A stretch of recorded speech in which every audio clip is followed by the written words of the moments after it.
Hello. Sorry, you're hearing my voice there on Instagram. Hello, hello. Hopefully this link is going to work for us. Let me know in the chat when you come in if it's working. Currently, there's no one in here with me, so I'm thinking it's still not working. I don't know, man. Technology today is not my friend. There's storms in the area. Maybe it's that. I don't know. My internet was... Oh, it's working. Yay. It's just not showing me that anybody's here. Okay. Thank you, Ruth. Yay. I'm back. And hopefully I stay back this time. Okay, let me reintroduce the live. So today's live, I am going to be answering your questions that you submitted on Instagram and anything that you put in the chat over there. Oh, yay, I'm seeing people coming in now. It's working. Oh, thank God. I don't know what happened. I'm so sorry, everybody. Yay, I can see you now. Thank you, Holly. I'm so glad. I have no idea. I did the exact same thing. I just created a new link. So thank you all for sticking with me and coming back. I was just talking to myself in here for a while and I didn't even realize it. So today's live, I am going to be doing a couple of things. One, I am going to be answering your questions. So I asked for some questions on Instagram the other day, but you can also pop them in the chat over there. As I ramble on, you can interrupt me in the chat and I will answer your questions there. Then, this might have gotten cut off in the last one or not. Apparently, you only saw about 35 seconds at the start, even though I was talking for 20 minutes. I am going to be addressing one of my bad crochet habits. 2025, I have been working really hard on correcting a lot of my bad habits in all areas of my life, like keeping my car more clean and going to bed with the dishes done instead of leaving them for morning Courtney. And my worst crochet habit is something that I have not addressed yet, and that is the fact that I don't weave in the ends on my pieces 9 times out of 10. So I'm going to weave in ends while I answer your questions. So basically, I am chaining myself to this chair and slowly working my way through this cabinet. This cabinet has a total of 8 sections. I have all of my spring summer stuff up in the top 2, and I started those in the previous live, but it didn't work. And then I'll slowly work my way down. So in the previous live, I got through this little, sorry, this is also the welcome of my house here. I got through the first handful of my designs. I got through 1, 2, 3, 4, 5, 6, 7, 8, 9, 10 things. 2 of them were from other designers, 8 were from me, and only 1 of them had ends to weave in. I was not expecting that, but that's what happened. Only 1 of them had ends to weave in. It was my Love is Love crop top, and it had 4 ends. So I am keeping track on a sheet of paper over here how many ends I have woven in. And currently it's 4. And I'm thinking there's probably over 100 ends in here. Will I get through it all today? I don't know. I doubt it, but I'm going to try. This might be a multiple day effort. I'm just basically going to go until I get hungry or thirsty or Boomer needs to go out to potty. So we are through, I have 2 stacks in each of these little cubbies, and we're through the first stack. We're on to the second stack now. So as I'm going through them, I'll kind of introduce you to each of them. This is my Janine tee. This was one of my first ever summer designs, and it's got this big, deep, lacy bit in the back and a little lacy bit in the front, not quite as low or dramatic. And for some reason, it seems like for my summer designs, pretty good at weaving in my ends. Let's get you to 4,000. Thank you, Yarn Doc. I'm getting close. I don't think it's going to happen today. I probably won't hit my Labor Day goal, but I am going to hit it within the next couple of weeks. And this live is really going to help with that. So I just saw Liz's comments. Such a brave undertaking. Yeah. So hopefully this live will help. If you have to run, that is great. If you want to leave me streaming, if you have to leave, I also won't be mad about that because every minute counts at this point.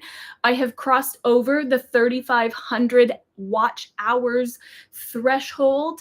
I am needing 4,000 to get ad revenue on YouTube. My brain just stopped there. I need 4,000 hours to get 4,000 watch hours to get ad revenue on YouTube.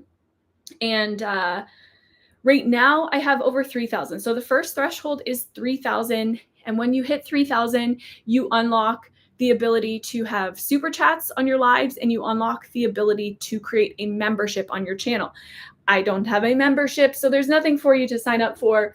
I would just appreciate the minutes of watching that you are doing for me. So my Janine T is no ends. I'm going to put it in my little finish pile over here. Oh, this is fun. This is didn't end up becoming a pattern, really, truly, but it was the sample that I made for what became my penny collection. I made this cute little crop top tee, and we can see there's ends there. This was made using a DK weight. It was a discontinued, or it's been discontinued, this yarn, since. It was something with alpaca from Lion Brand, and I wanted to make it in fingering weight instead. So this does exist as a pattern, but not like this. This was my first sample. Like, do I weave? See, I'm already negotiating with myself where I'm like, you don't need to weave the ends in because it wasn't a real design. Guys, I'm so bad. I'm so bad. Since the previous live didn't work, I'm going to answer the questions again that I've already answered. So the first one in my chat was a message from Brit, from Not Bad Brit. And she said, cries in West Coast. I tried to make this at a time that was accessible to the West Coasties, and also accessible to my friends over in Europe, because it's late there. Or it's getting late there. If you're from Europe, what time is it there? Like dinner time, 6 p.m., supper time? I'm sorry, Britt. I hope that you get to watch the replay, though. I am going to keep this as a replay, so that's an option if you're not able to be here. Oh, there we go. 5:30 in France. Hey, I was kind of right. Evening, dinner time. I don't know what time you all eat dinner, but I'm like a 6 p.m. kind of girl. Okay, 1 and 5:30 in Germany. Okay, 4:30 in the UK. We do have some European contingency here. The internet is so cool, you guys. I can't believe that this is a thing. I'm one of those people that's old enough to like remember the times before the internet, you know? And the fact that we can just be instantaneously connected with people all around the world still blows my mind a little bit every once in a while. This is one of those times. Thank you, Karen 4000. Let's go. Yes, let's go. I want it so bad. So if you're like, what happens when you hit 4,000? So currently, if you watch any of my YouTube videos, you will get an advertisement at the beginning at least, sometimes a few in the middle, and then typically one at the end. And I see exactly 0 cents from that. $0, 0 cents. And YouTube gets 100% of that. Once I hit 4,000 hours and have my channel approved, which takes a couple weeks, I then get a portion of that ad revenue. So once I hit those 4,000 hours, I might start making $2 or $3 a month on YouTube. It's exciting. The goal is to have YouTube be more of my primary income source in the long run, but yeah, I'm fully expecting my first couple of months to be between $2 and $10 in total. But that's growth. Okay. The next question that I got was, how often do you wear your sweater scarves and with what outfits? And my answer to that is I don't wear really any of my makes as often as I should. It's so bad. I wish that I was better at wearing them, but I'm just not.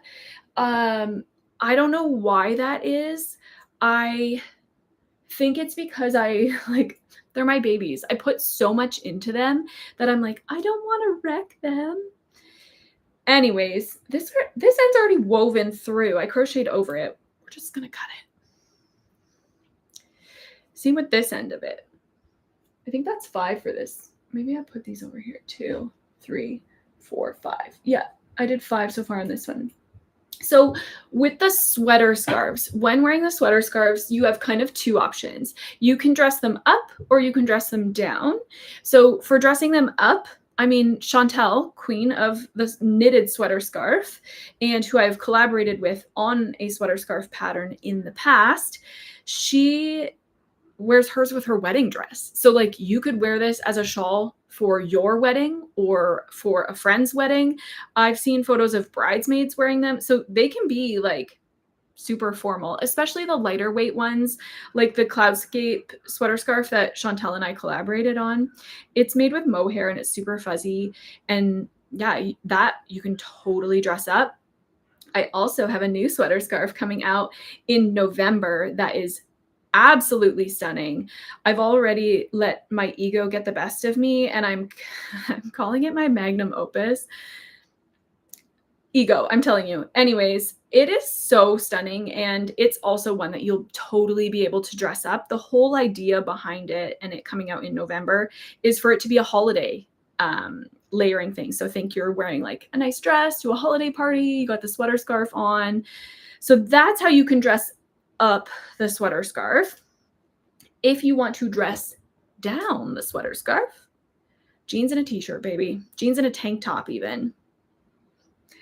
I do this a lot with my Kaya sweater scarf, which is my light pink one that I did with Quince & Co. that has kind of the diamond stitch on it. I don't have my sweater scarves here. They are in a different location because this cupboard is full. And yes, that means there are likely ends in other locations as well. One step at a time. And that one I wear predominantly with jeans and t-shirt, just because it is kind of a more casual looking sweater scarf than my Cloudscape or the upcoming one, which is going to be my Neve sweater scarf. And it's spelt the Irish way, Niahm. There it is. Neve sweater scarf. Oh, there we go. Esther says she just finished a sweater scarf for her wedding. Oh my gosh, that's so exciting. What pattern did you use for your sweater scarf? And I won't be offended if it's not one of mine. I'm just curious to know what you'll be rocking on your wedding day, Esther. I told you there were ends coming. I don't even know how many I'm at here now. 2, 4, 6, 7. This is end number 8, and I think it's the last one in this shirt. So if you're just joining, what we're doing today is we are tackling a bad habit of mine, which is not weaving in my ends, and I'm answering your questions. So pop your questions in the chat and I will answer them. I also have a list of questions that were sent to me on Instagram as well that I will work my way through when those of you who are here live don't have questions for me. Or if anything that I'm saying sparks new questions, throw them in that chat. There's end number 8, and I lied. I already found another one. This is going to be end number 9 in this one t-shirt. This is actually a really cute t-shirt. I'll hold it up again in a second. It was my very first, actually it was probably my first circle yoke. I think it was. And it ended up becoming the Penny collection. I did it in DK, but Penny ended up being a fingering weight. I just wanted it a little bit lighter weight, but this was my prototype. There's the word I've been looking for. Guys, you can't make this up. There's literally an end hanging out of the shirt that I'm wearing. Okay. Da, da, da, da. Done. This became my Penny collection. I made it in fingering weight instead of DK, so the pattern doesn't exist for this one. But all 9 of those ends are woven in. So we had 4. Now we have 1, 2, 3, 4, 5, 6, 7, 8, 9 more. We're up to 13 ends woven in. Okay, let me catch up with these comments. Just finished one for my wedding. New sweater scarf pattern. Yeah, the new sweater scarf pattern. It's so good. It's in testing right now. It just went to my testers, and it has cables, and it's beautiful. It's so beautiful. Miss New Village says, hey. I say, hey back. It's my cloudscape. You're going to wear my design to your wedding? That's real. Guys, I can't handle this kind of stuff. That's so sweet. I remember a couple years ago, I said one of my bucket list goals was to just run into one of my designs in the wild from a stranger. So couldn't be a pattern tester. I've seen pattern testers out wearing my things. It had to be a customer, and I just had to run into them. Obviously, it was going to happen at a Yarny event, not just like at the grocery store. Maybe one day at the grocery store, but not yet. Oh no. SOS. At Rhinebeck the year before, 2 years ago. I didn't go last year. At Rhinebeck 2 years ago, I ran into somebody who was wearing my Marzana sweater, and I almost cried. I was so excited. I don't know if she understood how excited I was, because it was a bucket list item for me, and I was so happy. And then I think I saw somebody a little bit later that day also wearing one of my designs. Okay, this is the worst one yet. And I'm very mad at previous Courtney for this. So these are my Daisy shorts. They're meant to be like little Daisy Duke jean shorts. I used Lion Brand jeans yarn for this. So it is they literally feel like jeans. I used a jean button and a fly zipper. I put pockets on them. And my friend Jen from Muster Pattern even made me a like Levi's-esque tinderbox patch for them, suede patch. But when we flip these inside out, what have I done? There's probably at least 20 ends on this. I think a lot of them I crocheted over. I just never trimmed them. This is the level of lazy. Send help. Somebody send help. Also, it's storming outside today, and I have the window open. So if it gets a little crazy, I might have to get up and close the window. Okay. Oh, Lordy. I don't even know where that... We'll come back to that one. Okay, that one is crocheted over. One. That one is not crocheted over. Oh my gosh. No, these are not crocheted over. They're just ragged ends. Okay. Let's answer another question while I weave in these ends. Oh, this is a good one. So I answered this in the live 1.0 that didn't actually work for whatever reason. It looked like it was working on my end, but I was getting text messages and messages in the chat that it wasn't working for anyone. So, do you think that the designer community is too saturated, oversaturated? Are there too many designers out there right now? And my very hard answer is absolutely not. There is so much room, especially in crochet, for new designers. If you go on to Ravelry and you search like circle yoke sweater and you click knit, there will be like 35,000 knit circle yoke sweaters, maybe even more. There's so many. Then you click off knit and click on crochet, and it's like 200. There's so much room in crochet. And yes, there are more knitters in the world than there are crocheters. So like our customer base is smaller, but new people are learning to crochet every day. Every day. Crochet is very hot right now.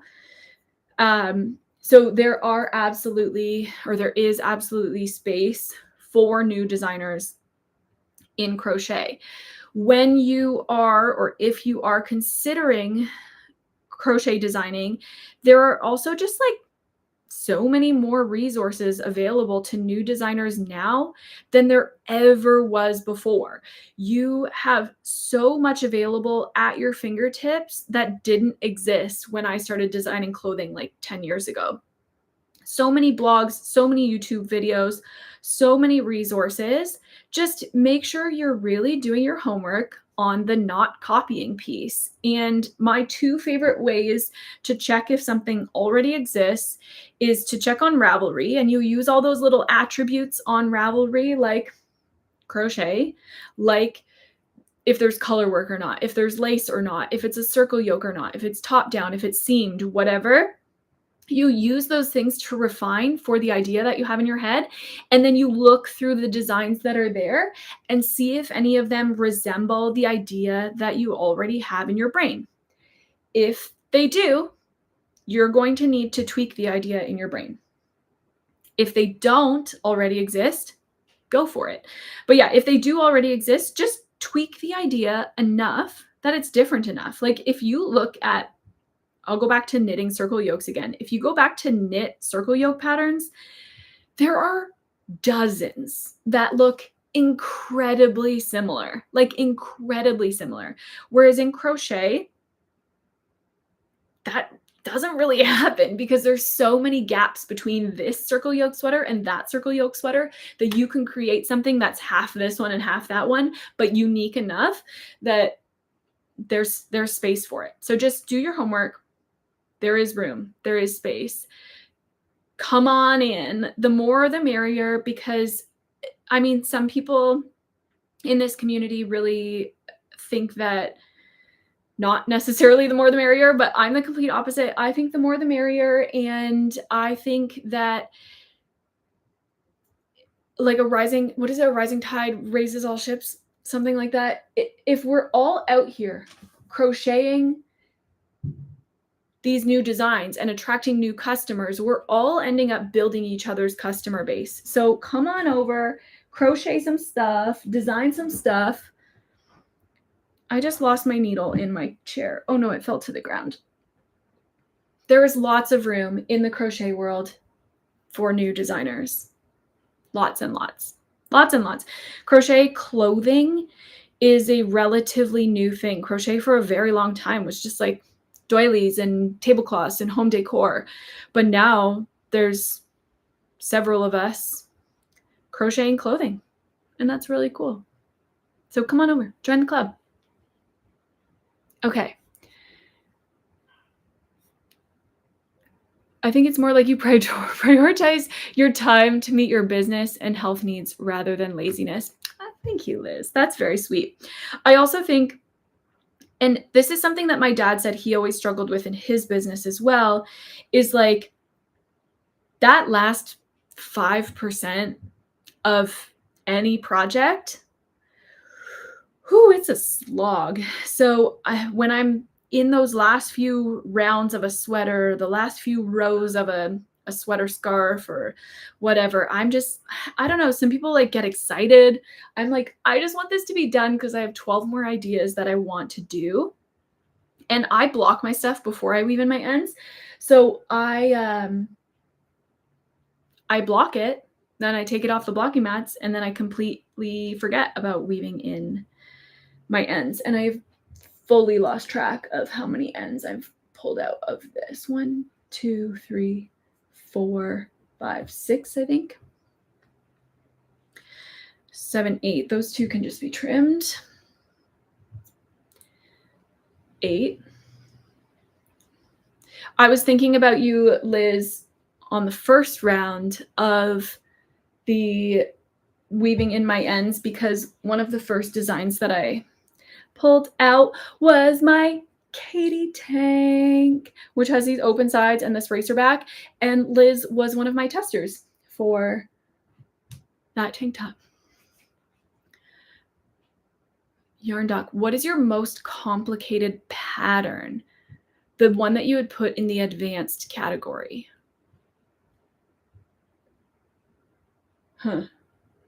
My most advanced pattern.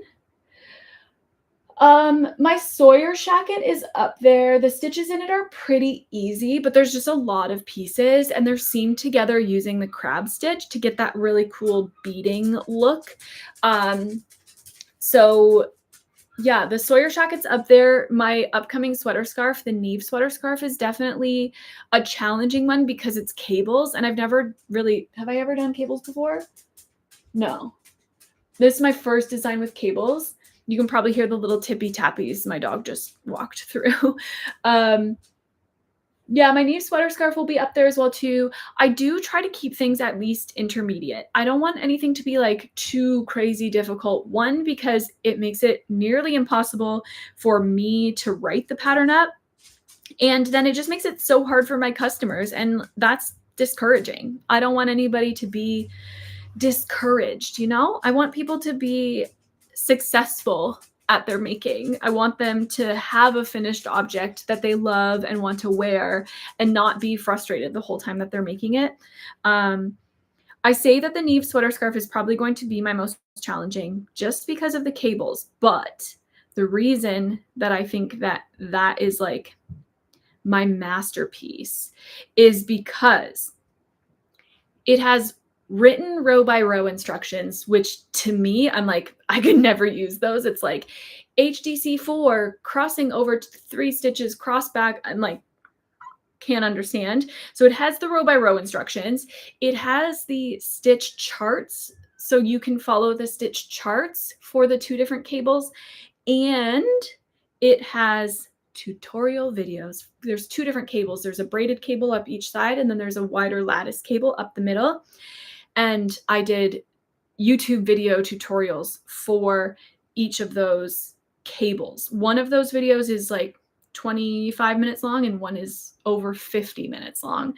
And I have never committed that much time to making sure there were like multiple explanations and multiple options for makers when working through one of my patterns. So I'm super, super proud of it. It's coming out mid-November, whatever the whatever the like middle Friday is in November. I think it's like the 14th or something. Let me look. September, October. Yeah, November 14th is the tentative launch date for the Neve sweater scarf. And I dropped my needle again. Heather says, "Hi, Boomer." He's gone back to his bed again. He walked through that way and then he walked back to his bed. My parents were here visiting for the past week because my mom's family reunion was last weekend. And we went for like a really long walk. I mean, really long for a 16-year-old dog. It was probably like 1.5 kilometers walk yesterday afternoon. And this dog, we got home from it and he slept all evening, all night. He woke up at 9 o'clock this morning and went outside to pee, and he's basically been sleeping ever since. He just kind of wanders around and he's like, "Where did grandma and grandpa go?" And then he goes back to bed. He's a tired boy. Sounds good. Love a chart and a tutorial. Thank you. Yeah, I'm really excited for that one. Currently, those YouTube videos are not available for public viewing. They are just available to my testers, but I will make them public when the pattern goes live in November. And I'm obviously like taking feedback from my testers on those videos as well too. That's part of the test, being like, how helpful did you find the videos? Is there anything in the videos that I could clarify or show better or whatever? It's pretty exciting. I like the way that my business is evolving. I used to say there was absolutely no way I would do video content, especially not long form video content. And here I am. Hello, I'm doing long form video content right now, but then I'm also doing long form video content for my patterns. And actually, that brings me to another exciting announcement. Thank you for those of you who are here. You're getting all the tea today. I have decided that in the month of December, you are going to see some free patterns, plural, here on YouTube and on my blog. I have, you may remember my Stevie beanie. It's a fingering weight, just like very basic beanie. I am making it in DK weight, and that pattern is going to be free here on YouTube and on my blog. And then the other one I'm not too sure on yet, so I won't tell you that. That's a maybe. We'll see if I can make it work. I don't want to make any promises I can't keep. And then the third one, which will be kind of like 10 days before Christmas, is going to be a bulky hat that you can just like whip up in an afternoon for a last minute Christmas or Hanukkah or holiday present. And that one will be launching the like 3rd week of December here on YouTube and on my blog as well. The pattern that I have planned in the middle is for a pair of mittens. So if I can't make the mittens work the way I have up in here right now, I will find a way to make some cute mittens, because I have one pair of mittens that I designed that I mean, I should probably revisit that pattern. It is old, but I want a cute pair of mittens. So that's the plan for December, is some free patterns, free pattern tutorials here on YouTube, where you'll be able to make the whole pattern just using the YouTube video. The Neve sweater scarf, though, with the cables, you can't make the whole sweater scarf with the tutorials. It just teaches you how to do the 2 different cables. Yo, these shorts are, I've got one butt cheek all weaved in, and I'm starting on the other butt cheek. And then there's a few on the front as well. And then I noticed too that there's one in one of my pockets as well. I think I'm already over 10 ends on this one too. Okay, let's see. Liz says, and I got super sunburned. Oh, right before taking my tester pictures for that one, and you had to Photoshop my terrible burn/tan lines. I did indeed do that. I am a very amateur Photoshopper, but I love a problem and I love like trying to solve it. So I was like Googling hard how to like turn down the red, and like I was doing spot patch adjustments or whatever. I don't know. I'm not a Photoshopper, but I did Photoshop out some crazy sunburn on Liz. That is exactly what I did. Okay. Next question. What inspired you to start designing crocheted clothing? Did I answer this one already on this live? I answered it on the last one. I started out by doing craft shows. I actually have a video called The Surprising History of Tinderbox Crochet, where I talk about this. And I started out doing craft shows where I was selling basically the same I think it was 8 or 9 hats, headbands, and scarves. And I just got so bored of making these like very basic, very beginner hats, headbands, and scarves over and over and over again. And that's kind of what inspired me. Is like, I love a challenge. I love a problem. I noticed that there were no crochet clothing patterns available at the time, or very few. So I was like, I'm up for a challenge. Why not? Let's give it a go. And I think the first thing I ever designed was my Peyton vest. Oh, that's not it. It's in the other location, but it's just like a few rectangles like sewn together and your arms come out of it. It's pretty. But it was a very basic garment to start with. And yeah, I still think that is one of the primary things that keeps me going in garment designing as well too, is the fact that I just love the challenge of it. And especially with the size inclusivity, like I can crochet things for my own body all day because I'm sitting here with this body while I'm crocheting. So I can try things on, I can tweak, I can add stitches here, take stitches away there.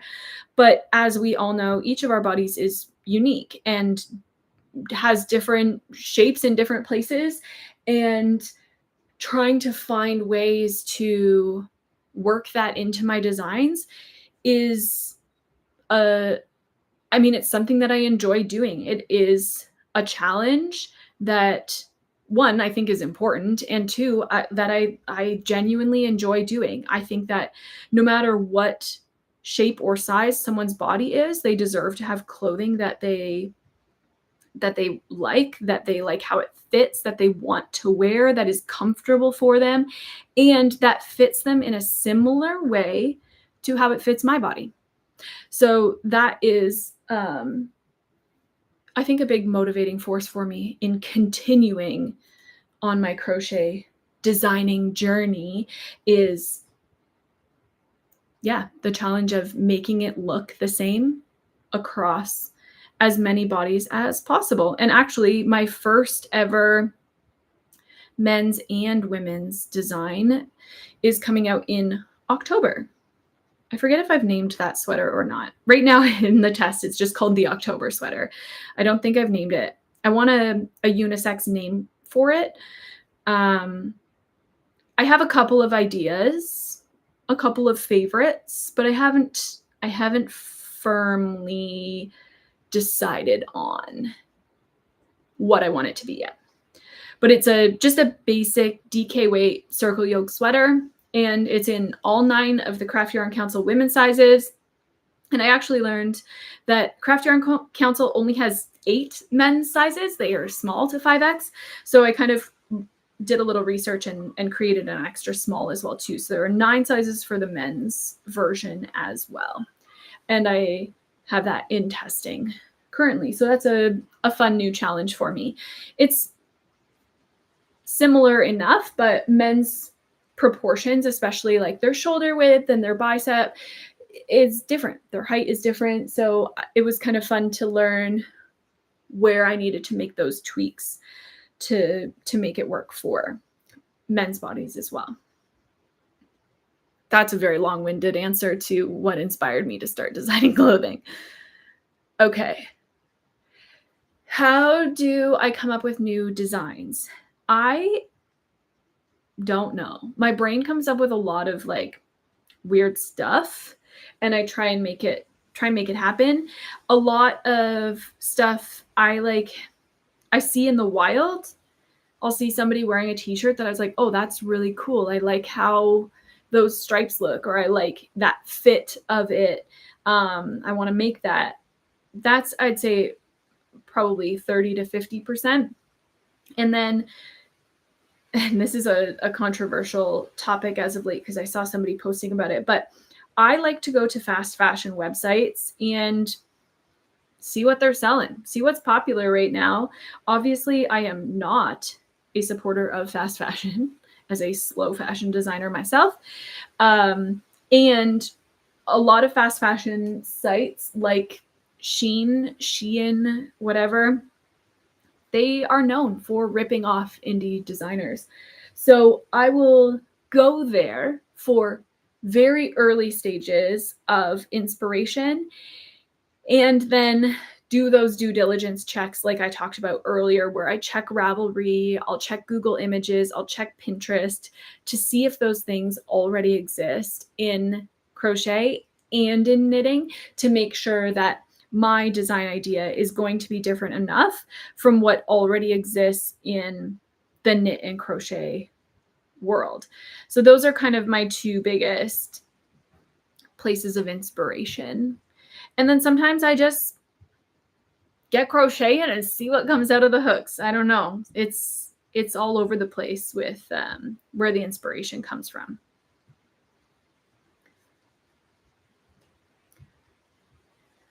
Okay. That's another one about where I get my inspiration, and we talked about that. Okay. What are your go-to yarns or fibers for clothing? Now, I do have a whole video on choosing yarn for garments as well, because I think it's like deeply personal. Some people have allergies to certain fibers, so they're obviously not going to use wool if they're allergic to wool.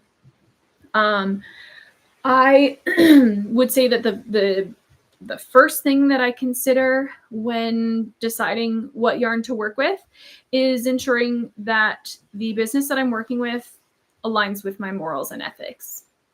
That's the most important for me. I don't want to be working with no Walmart or Target or anything like that. I mean, Walmart and Target don't do their own yarns, but I want to make sure that it's a company that has a similar set of ethics and morals to me. And then from there, I really, fiber-wise, I prefer natural fibers for my clothing. Natural fibers, even wool, are always going to be cooler and more breathable than synthetic fibers like acrylic or polyester, because acrylic and polyester are plastic. So they they don't let moisture through. However, given that we crochet, there's a lot of holes in there. So we can still get away with acrylic and polyester for clothing. It does still breathe a bit because of the gappiness of crochet stitches, but I do prefer predominantly natural fibers, things that have at least 50% natural fibers. For my fall, winter, spring items, I do tend to go with wool. I love alpaca. I work a lot with Krista from the Frosted Stitch. She's a Canadian indie dyer and a good friend of mine now. And she has a new base that is yak and silk, and it is so buttery and soft. And I made my Kira quarter zip with it, and the sweater that's coming out in October I made with it as well. And yeah, it's such a lovely, lovely yarn to work with. So long answer to that is natural fibers are my go-to. Just have to send one text message here. Yeah, my go-to are natural fibers. So in the summertime, like these shorts, a lot more cotton as well. I do still use wool in the summer because, as I mentioned, wool, being a natural fiber, is moisture wicking, is temperature regulating more than acrylic. Okay, Holly, good question. I've always wondered, do you set your gauge before you start designing or measure it after? Both, to be honest. So typically what I do, what I used to do is different than what I do now. What I do now is I do swatch before I start. In my pre-blocked gauge, I'm just looking for a gauge that I like, that's dense enough for what I'm doing, but not too dense. And then if it's not, I adjust my hook then while it's pre-blocked, and then I block it. If I'm getting like a half stitch or half row, I really don't like using half numbers. I will, but I don't like it. I will adjust further to try and get a more reasonable number. But at the end of the day, I always go based on what the gauge is in my final piece. So if it has shifted slightly for a finished than those swatches that I was originally doing, I'll always base it off of my finished object. But the short answer is yes, I always gauge. And when I gauge at the start, I do the math based on that gauge swatch. For things like circle yokes, I could probably do them without doing a gauge swatch to start, because I know like generally how much they grow and how many stitches I need in each weight of yarn, because I've made so many of them.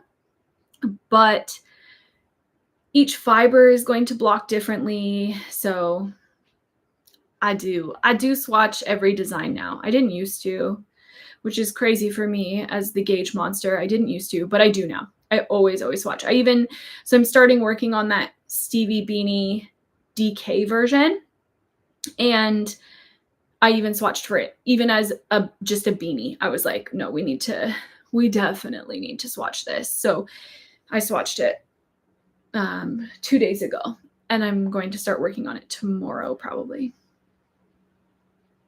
Always swatch first. Okay, what else have we got here? TSH Designs by Karen says, I'm about to start your Kaya sweater scarf. I love that. Are you using the pattern or the YouTube tutorial on YouTube? Words are hard.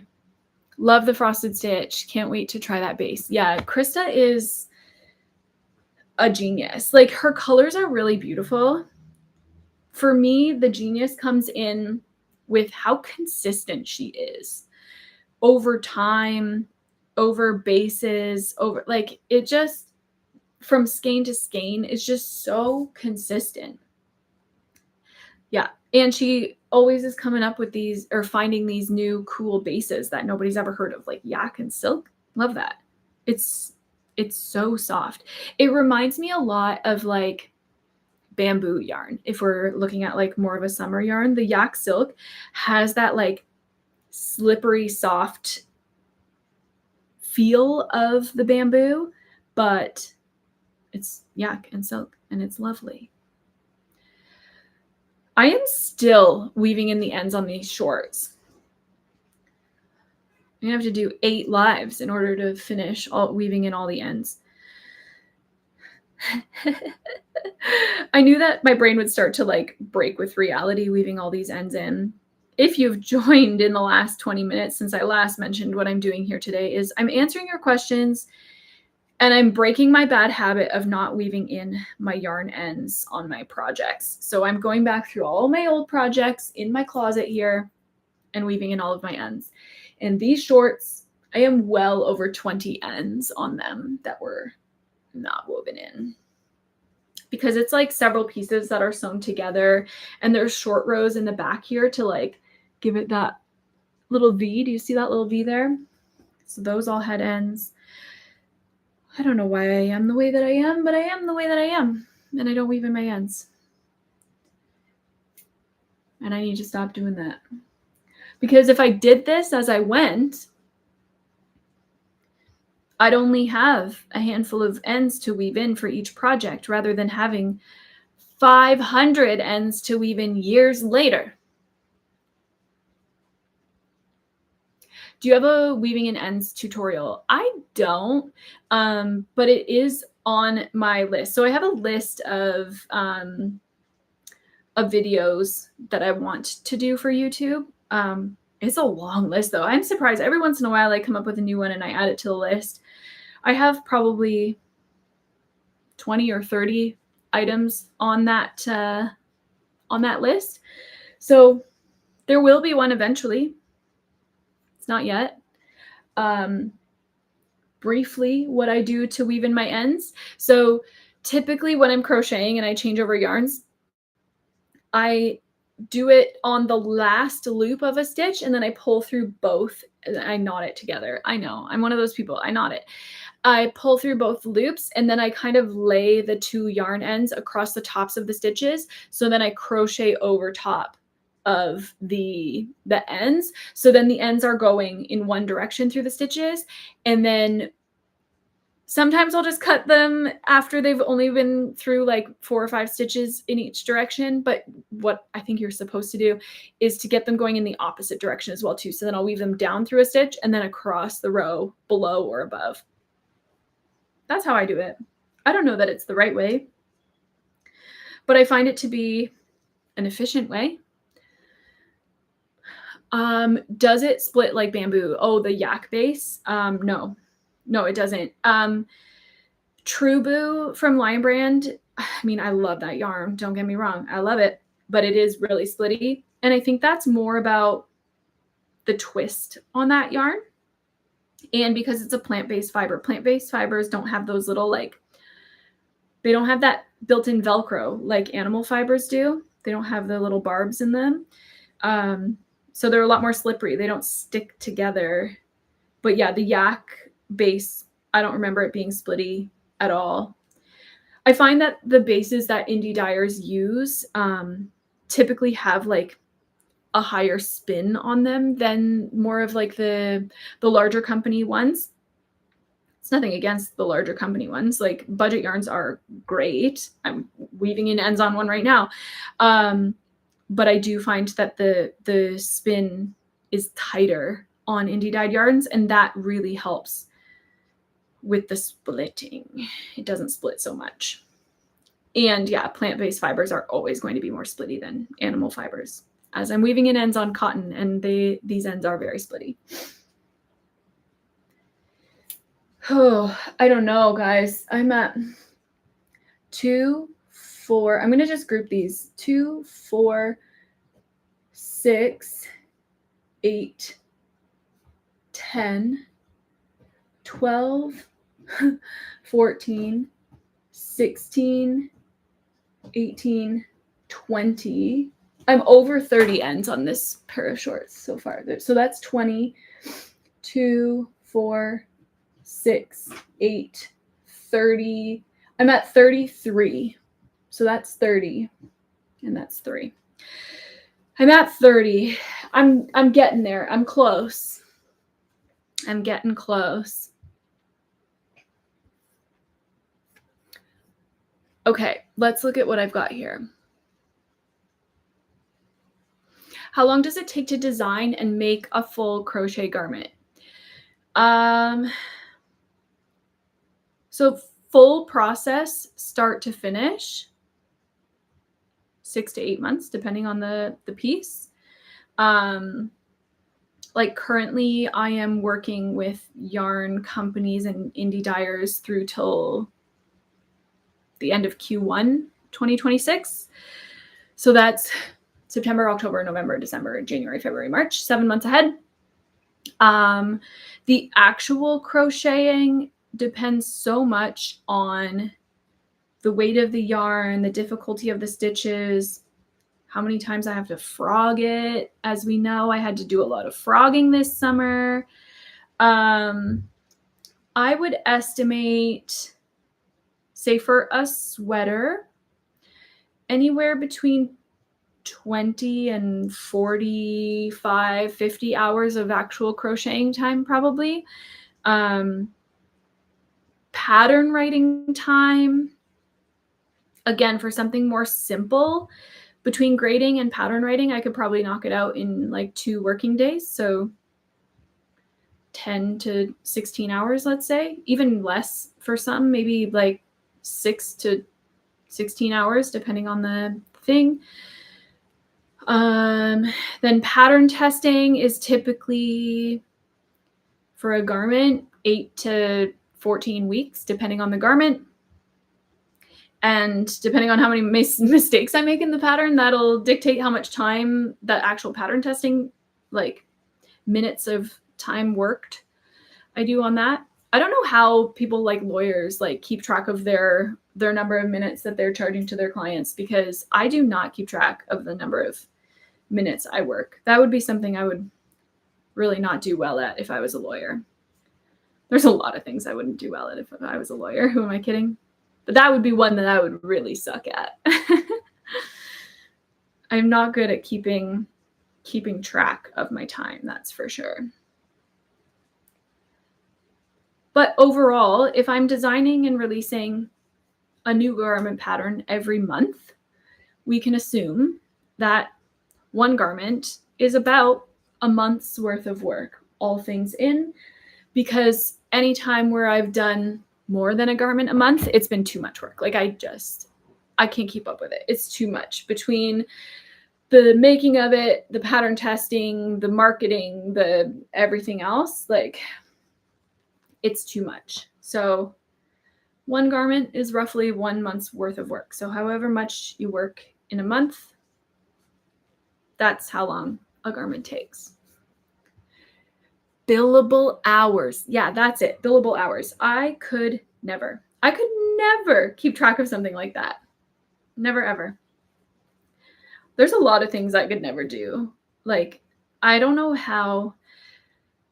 So one thing I don't talk about much, I went to university to be a teacher. So I am a certified teacher in the province of Ontario, but I have not stepped foot in a school I graduated in 2010, so 15 years. I finished my last practicum in 4th year of university, and I never went back. I was like, yeah, that was sweet, bunch of money spent. But after I graduated university, I actually worked at the university in the campus operations department for a couple of years. I covered a mat leave, I covered vacation time. Like I had a couple little contracts that were like my own role, but mostly just covering other people's time off. And I worked 8:30 to 4:30 Monday to Friday. And I did appreciate the structure at the time. I did like the job. I liked who I was working with. I liked the work that I was doing. It wasn't necessarily super fulfilling. It was mostly just like admin work, but I think I was pretty good at it. But now if I think about having to go into an office Monday to Friday, 9 to 5, couldn't do it. Could not do it. Okay. I did it. All the ends are woven in on my Daisy Duke shorts. Ta-da! That one nearly killed me. So that was 30, 32, 34, 36. Oh, I was doing tallies before. Now I'm just going to write plus 36. So 13 plus 36, we are up to 49 ends woven in. My goal was at least 100, so halfway there. Okay, next up, my Lonnie crop top. This was one of my first, if not my very first, summer design. And Holly, if you're still here, tested this for me. She was an early tester for me, and she tested this. And great news to report, there are 0 ends to weave in on my Lonnie tank top or Lonnie crop top. You don't have to do the accent color for the granny stitch at the top, but you can, like I did. That one's a really fun one. That was one of my first summer designs, and I still stand by it being a good pattern.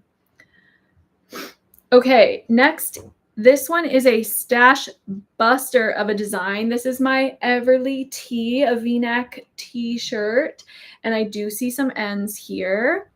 So this one I used up a bunch of little bits and bobs of yarn that I had. And being striped, that means that there are ends where I changed colors. Just finished the scarf I was making, so we'll join you in weaving in ends. Yay, I'm not alone. Solidarity. Okay, let's move these ends that I was done with. What did I say I'm at? 49. I thought it was 39. 49. Holy. Aw, thank you, Holly. Holly says, I design such cute crop tops. I love a crop top. I am a lover of high-waisted jeans. And that maybe that makes me a textbook millennial, but I stand by it. High-waisted jeans are where it's at. And nothing looks better with high-waisted jeans than a crop top. And I will not be argued with because it's just the truth. Okay, let's look for another question. Do you ever make custom pieces or take commissions? No. No, not really. I do make some stuff for friends and family, but I don't post about that anywhere, really. All of the great grandkids on my mom's side, I have made, I call them great grandkids, like I'm a grandkid. So they're like my cousins and my sibling, their children. I make Haley Bailey's Christmas stocking for them when they have their first Christmas. I've made a handful of hats. A couple of my family members have sweaters that I've made for them. But generally, no, I don't do commissions or custom work. It's just I already don't have enough time for the amount of crocheting that I need to do. So I'm not about to start taking orders from strangers. Sorry if you're one of those people that wants a commission from me. It's not gonna happen. Maybe one day I'll sell my samples. I doubt it, but maybe I will. Does that count? I don't think so, because it's not a commission. It is just something that I have made that I could sell. Okay.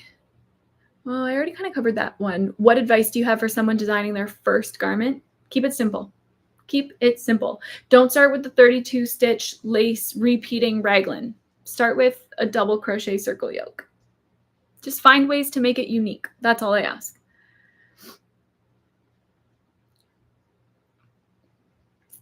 Okay.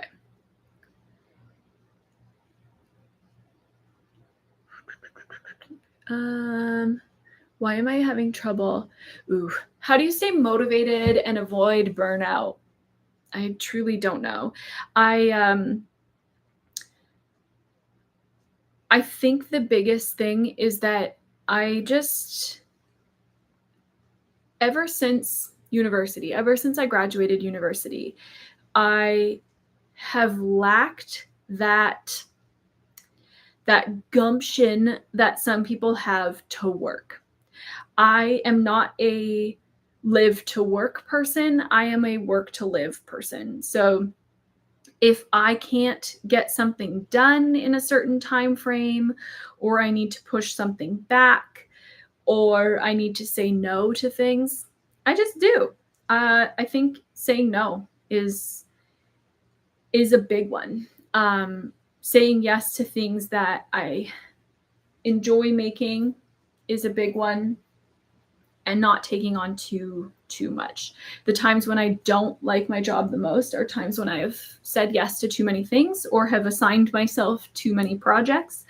Having done this now for so long, I am pretty aware of what my capacity is. And it's 10 to 12 garments a year. So this year, I think will be a 10, maybe 11 year. But then I'm doing some accessories at the end of the year. I'm doing those 2 hats and hopefully a pair of mittens. So that will kind of be my 12th. What did I do? I did Louise. Was Louise this year or last year? I don't know. I think this year is 11.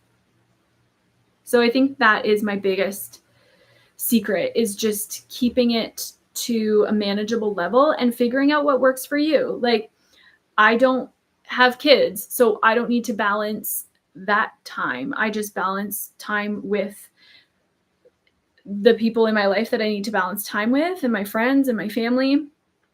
I think if I had children, I'd probably only be able to do like 6 garments a year, working full time and having little rascals running around.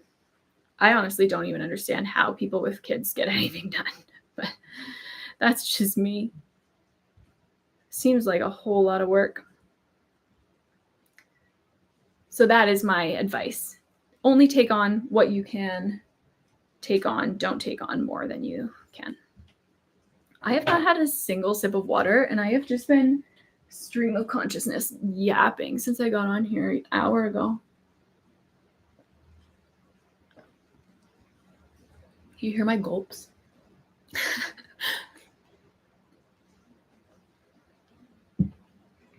Okay, let's see what else. I've just been randomly reading the questions. I should have done these in order. Ooh, what's your favorite piece you've ever designed and why? Favorite piece I've ever designed. Ooh, I get asked this one a lot, and I always struggle with it. Right now, it's my Neve sweater scarf, but that one's not out yet. The one I wear the most is my Harlow sweater. It's the one with the lace like down the sleeve. I'm really, really proud of my colorwork sweaters. My Marzana circle yoke sweater is one of my best-selling patterns ever, and I really love it for the things that I learned while I was making it, and realizing like sweaters with the Fair Isle crochet are really cute. People really like them. They exist a lot in knitting, but not a lot in crochet. And they just kind of have like a 90s flair to them that I love. So maybe Marzana. I'll pick Marzana today. It changes from day to day. But that Neve sweater scarf, y'all, we're going to break the internet with that one. Gosh, that ego comes out again. When I finish a new project, it's always my favorite for a while. And then I finish the next thing, and then it's my favorite. But yeah, Neve is really beautiful. Really, really beautiful. All right.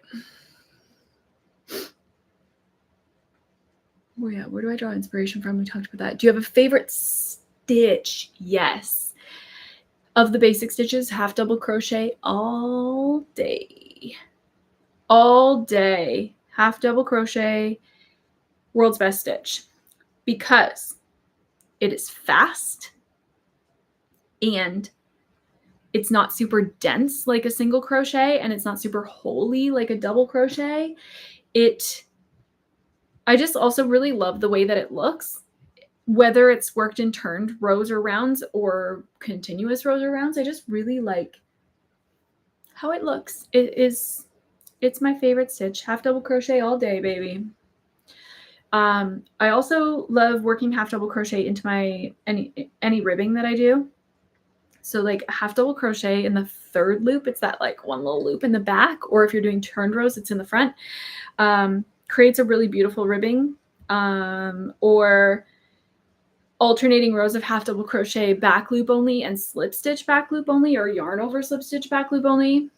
It almost looks knit. Like it's such a beautiful ribbing that it creates. Half double crochet.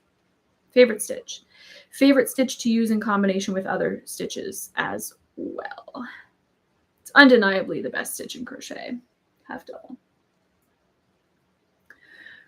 Oh, there was a second part to that question. Favorite stitch or favorite technique? Favorite technique.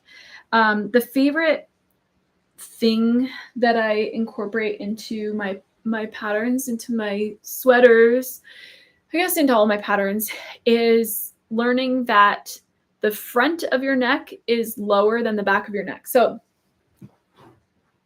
back of my neck is up here, front of my neck is down here. That's about 1.5 inches to 2 inches different on every person. So we're pretty consistent in how much drop our neck has from the back where our shoulders connect to the front, where like that little divot is between your collarbones, whatever that area is called, and working that into my designs. Because if, for example, with this t-shirt, if I were to make both the panels identical before sewing them together, you can see that back panel sits up here, which means that front panel would sit up here. And if you're wearing something that is up here, it feels like you're being choked. Like there's just that constant pressure right there on your esophagus. And it's like, I don't like how that feels. So in a panel style like this, when I'm working the back panel, I only do a couple of rows before connecting for the neck. But on the front panel, I do 1.5 inches worth more rows on the front panel before connecting. Obviously, 1.5 inches is kind of the minimum. The more you do, the more of like a scoop neck you're going to get. Speaking of where I get inspiration from, that just clicked. I was like, I should do a panel style, more like scoop neck t-shirt. I don't think I have one. I shall go to Ravelry and see what gaps exist and see if I can fill in one of them. I do want to do in the spring next year, like a really nice oversized flowy fingering weight scoop neck tee. So maybe that's how I'll do it. Panel style like this one, but more scoopy necky. What do we think about that? Do we think we would like a scoop neck fingering weight t-shirt in the spring? Ooh, there's a lot more ends on this t-shirt than I initially thought.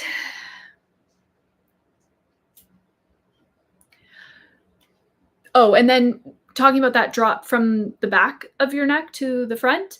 So on a panel style, I only do the little bit in the back and then more rows in the front. But on a circle yoke, I create short rows. And I have a new way of creating short rows that I got from my friend Stephanie of By Stephanie Aaron Designs. She is a mathematical genius and just, I love how her brain works, but she has these short rows that you create right at the bottom of the yoke when you're splitting off for the sleeve. And they're so smart and the fit on them is so good. And they're also way more beginner friendly than the short rows that I used to do. So short rows essentially lift the back of your sweater up. They create an extra little bit of fabric to the back of the sweater so that the front is kind of pushed down and is more comfortable for wearing. So those are my favorite techniques that I have learned over the years to create garments that just fit better, they wear better, they feel better when they're on your body.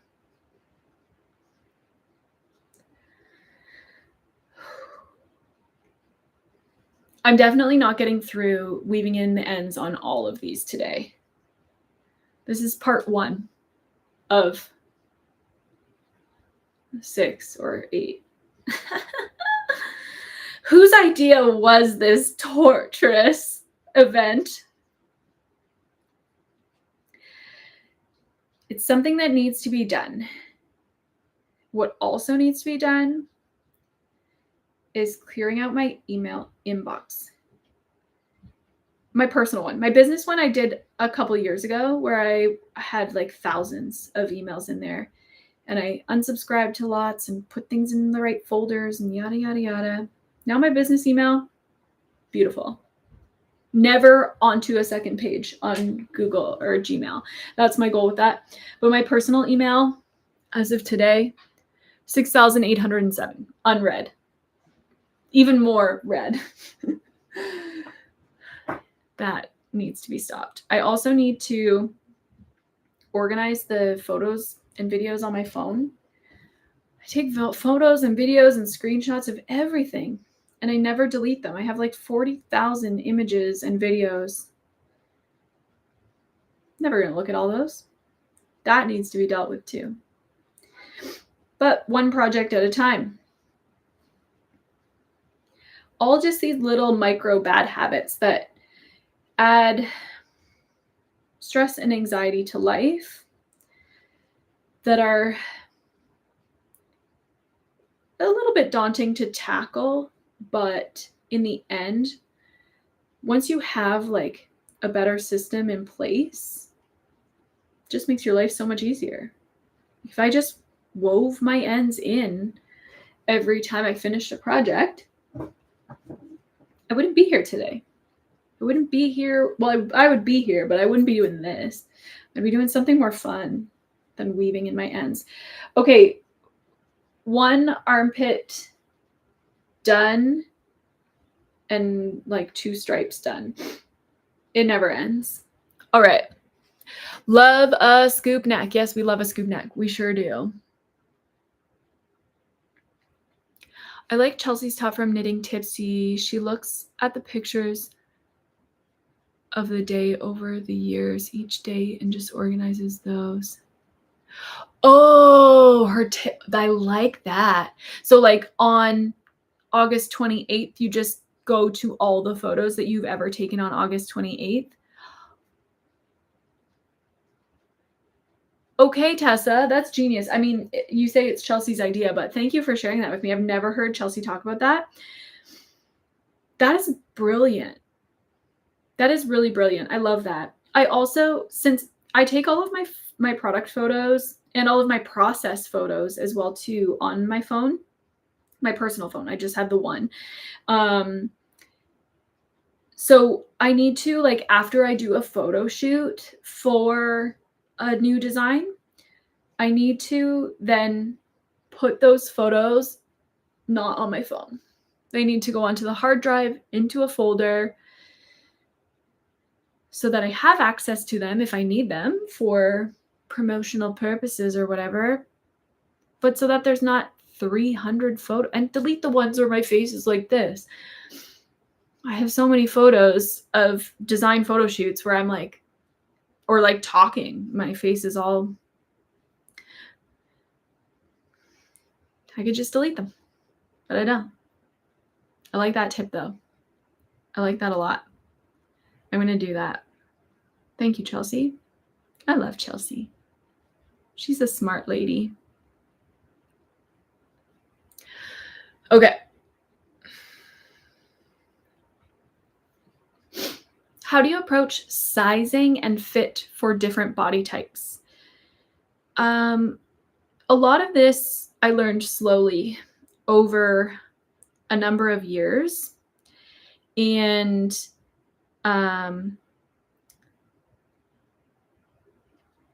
I think the most important things that are often missed in designs that are labeled size inclusive is 3-dimensional bits. So for this t-shirt, for example, there are lots of crochet patterns out there. And I mean, I used to do this as well too. So I'm not pointing fingers. I'm not shaming anybody. It's part of the designing learning process.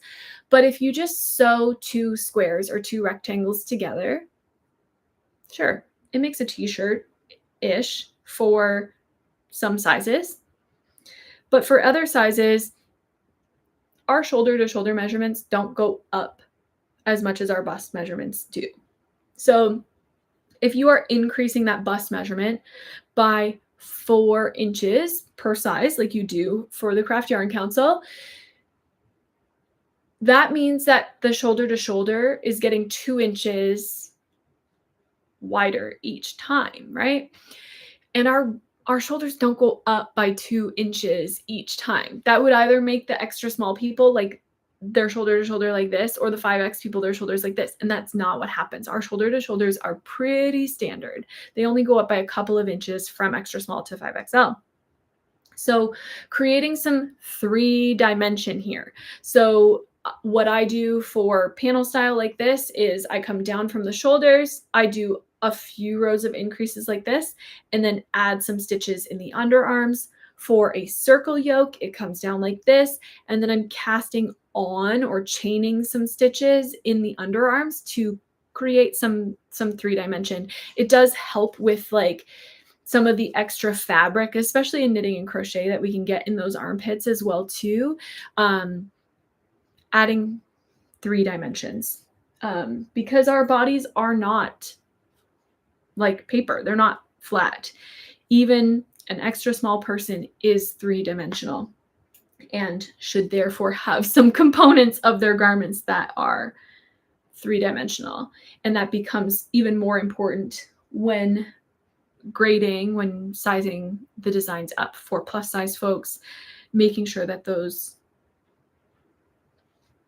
are those 3 dimensions are accounted for. The depth of our body is accounted for. We're not just 2 rectangles sewn together. We have a dynamic body with all kinds of different curves and moving pieces, and it is challenging. So yeah, those would be it. Underarm shaping, stitches in the underarm to create 3 dimensions. And those things, unlike adding a drop down for the neck where I do like 1.5 inches to 2 inches for all sizes, those I do as a proportion. So I will do roughly for my circle yokes 8-ish% of the bust measurement. So if your bust measurement is 34 inches and you're putting 100 stitches around the bust, each underarm will be 8 stitches, 8% of 100, 8, so 16. So the number of stitches from the yoke that go to your bust are 16, 84, 20, 42. 42 for the front, 42 for the back, 8 under, 8 under. I hope that makes sense. Adding a 3rd dimension is the most important thing. All right, we're almost there through this t-shirt. Getting there at least. I don't know. Well, maybe not almost there. Look at this mess. What happened? It's the underarm. So obviously, like, there's the yarn that I finished off, I started the sleeve with, and then like each stripe that is close to the underarm there. It's a lot.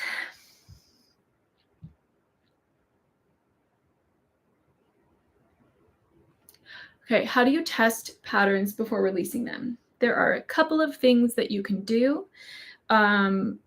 One is tech editing. Tech editing is essentially where you send the rough draft of your pattern to a tech editor. This is someone who specializes in looking over patterns and finding all those little nuanced mistakes. I love tech editors for this. They'll find, like, if you have a missing period, if you've spelled a word wrong, if you explained how to attach the yarn differently in 2 different places, like if your verbiage is slightly different. Things like that. A tech editor is really good for that fine tooth comb stuff. Then pattern testing in general, for garments, I try to get, it depends on the garment. For something that is very unique, I try to get at least 2 testers per size. If it's something like a circle yoke sweater, which I have designed 60 of at this point, I don't know, a lot. 1 of each size would be great. 2 would be amazing. Sometimes if a size is missed, it's not the end of the world to me anymore, because I'm confident in the math behind my circle yoke sweaters. And then my general rule of thumb with determining how long a test needs to be is 400 meters per week, plus 1 week to gather materials, plus 1 week for every difficult component of a design. So if it has cables, add an extra week. If it has lace, add an extra week. If it has striping, add an extra week. So add an extra week for each of those things that's challenging or difficult or going to require more time of your testers. If it's a really slow stitch, like if it's a whole t-shirt made of slip stitches, first of all, that's wild. Second of all, add a week. And then make sure you listen to your testers. So if someone is saying that something is not fitting their body right, 1, do the gauge checks to make sure that everything is good there, and take that feedback and try and be as humble as possible with it, because testers know their body better than anybody else. So that is kind of how I test. So as we're going through the testing process, I'm making edits to the pattern on the fly based on tester feedback, based on mistakes that they found. And typically by the end of testing,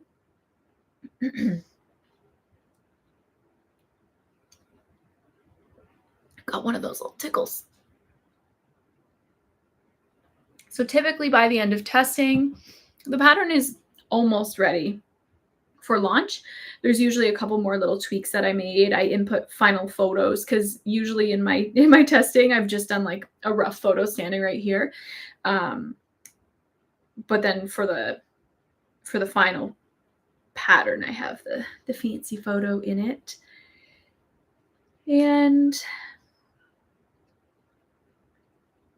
yeah, I think that's generally how the test goes.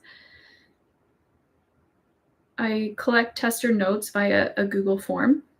Oh, that's another area I need to organize. So I used to be really good at going through and taking tester photos and putting them on my hard drive and deleting them from my Google Drive. And I've been getting that notification that my Google Drive is almost full. So I need to go through and clear out some old tests. I don't think I've cleared out a test in over a year at this point. So we got to go through and clear those out. Love that testing period schedule. Thank you. Yeah, it's kind of what works for me. It's a good guideline, because sometimes I'm like, oh, well, it's just another sweater, like 8 weeks. But then I look at the yardage and like it uses 500 more meters than another DK weight sweater because it's got some kind of detailing on it. Or like my Sawyer shacket, it's this one right here with the buttons. There were a lot of components that had to be seamed together. So that was a worsted weight sweater, so works up really quickly, but there were so many little pieces, like adding buttons and sewing all the pieces together and crab stitch seaming. So I was like, let me just add a couple extra weeks. And that's how I keep the testing timelines more fair and just more equitable across all of my designs.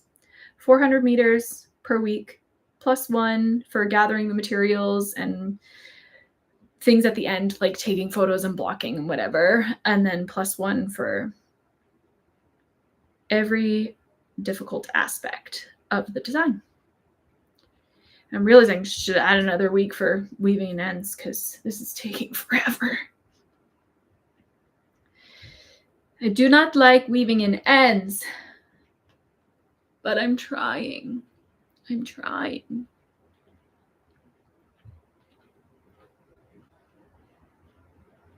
What's something you wish you knew when you started your crochet business? Oof. I wish that I knew from the beginning how to be more size inclusive. So I think the first couple of garments that I did were like maybe only to XL or 2X. I have since gone back and updated those patterns to be fully size inclusive. But even that, the first couple of designs that I did up to 5X, I didn't include things like underarm shaping and stitches in the underarms. So I wish I knew those things to start, but that's the thing too, is like you can't know everything when you're starting. It's just not possible. I think it's more possible now than it was a decade ago when I was getting into designing. But yeah, you can't know everything. Nobody can know everything. I'm still learning stuff. I just started last year incorporating a different kind of short row into my circle yokes. Always learning. I just learned this year from Sandra from Nomad Stitches how she like slants her shoulders on her tops to give a better shoulder fit for like panel style construction garments. Blew my mind. If you don't know what I'm talking about, go to Sandra's channel and watch her shoulder shaping series. She has 2 videos on it. Absolutely blew my mind. I want to incorporate it into a design, but maybe that scoop neck t-shirt that's going to come out in the spring. Maybe I'll incorporate it into that. That might be the ticket. We'll see. So yeah, I think that's probably the thing that I wish that I had known more about, was just more about garment construction, especially for plus size folks. But through the years, I've learned a lot from other designers, from YouTube videos, from blogs, from knitting and crochet books, and most of all from my testers. I have some plus size testers who are absolute angels to me. They have taught me so much. So much. Also, too, underrated place to get information about garment construction is from sewing.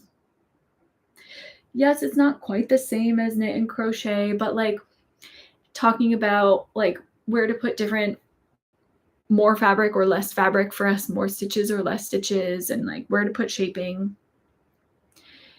All of the information that you seek exists on the internet. You just have to know what to Google.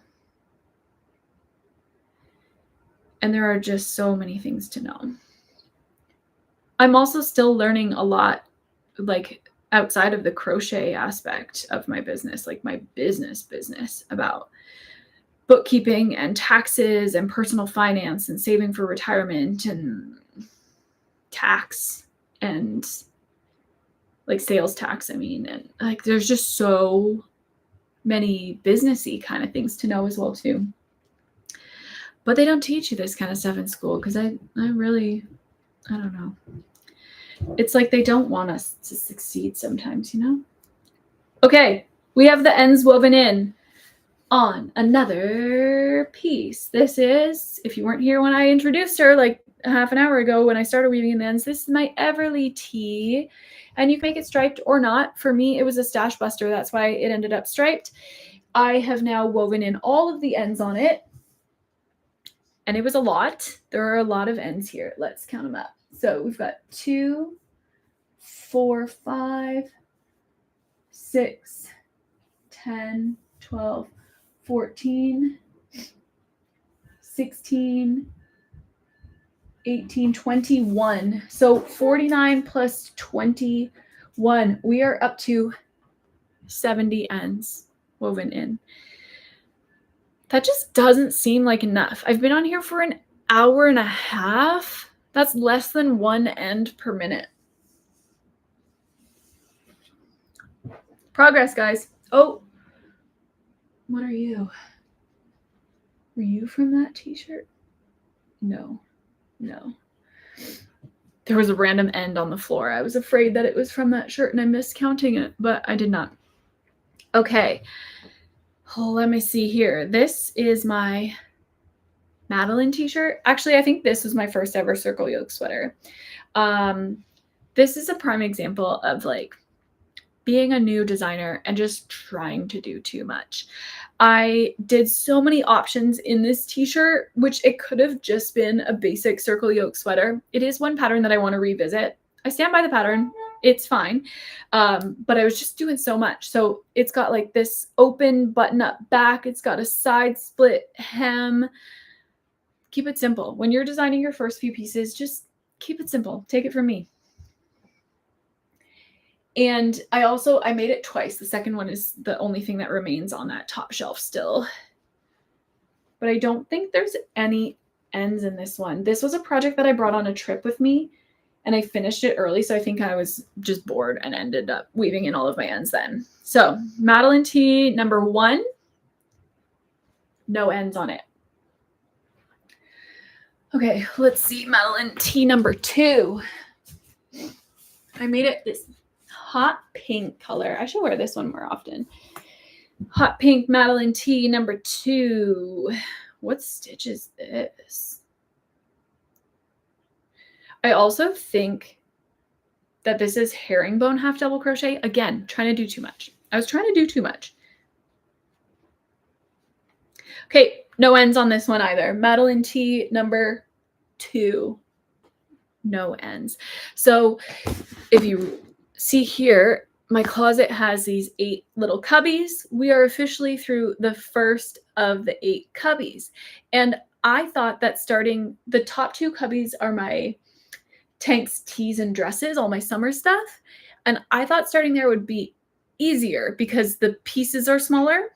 But because the pieces are smaller, there's a lot more of them in each cubby. So I've got like 20 items that I've gotten through here, but I've only gotten through 1 cubby, whereas like some of these only have maybe 8 sweaters in them. This one has even less because there's all like so bulky. I think there's only 5 in that one.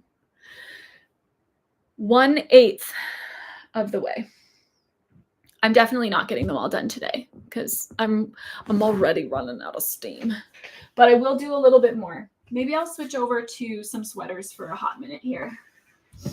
Let's do a stack of sweaters and then we'll call it quits after that cubby. Then I'll be a quarter of the way. A quarter seems way more reasonable. Who is your favorite designer? Oh, she wants to start fights. Who's my favorite designer? I am really good friends with a lot of designers and I don't know. YouTube doesn't show you who's watching and I can see how many people are here. I'm afraid there's some designers in here that might get mad. I have favorites for different things, different reasons.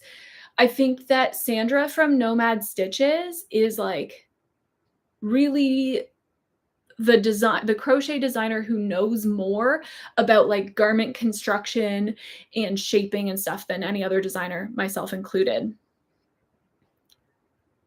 So just 3 more live streams to get through all of the ends. Yeah, exactly. 3 more 2-hour-long live streams. So yeah, I think Sandra from Nomad Stitches is the most knowledgeable on garment construction. Here's my Cloudscape sweater scarf.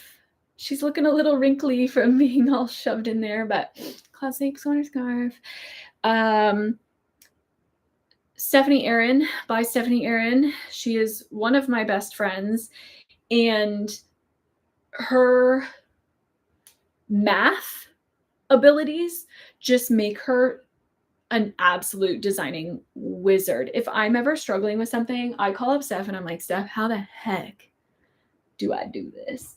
So she is the math wizard of the crochet designers.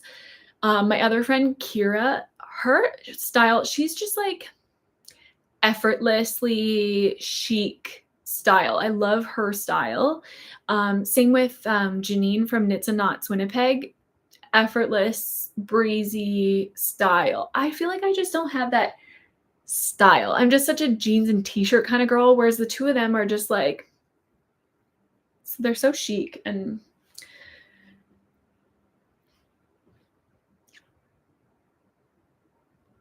yeah, so chic.